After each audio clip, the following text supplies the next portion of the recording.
近期唔少政府官員或者係社會人士身兼數職嘅現象越嚟越普遍，有議員同學者認為做法會阻礙政府施政嘅革新。程建明報導。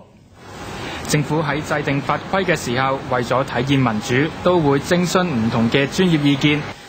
立法會議員高天賜就質疑，當局只係習慣性選擇某啲專業人士去擔當政府嘅職務，間接令佢哋身兼數職。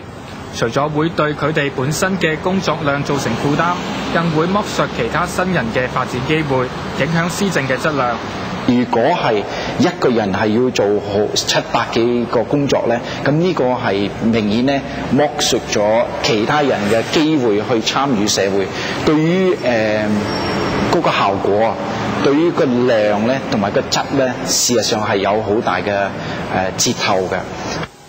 高天賜亦都強調，職位越高嘅官員就更應該集中處理好本身嘅工作，唔應該身兼數職。最多係兼一個職位嘅啫，因為時間係有限。如果你嘅職位越高嘅咧，應該唔應該兼職嘅？職位越高，應該更加要俾心機，攞多啲時間去做嗰個工作嘅。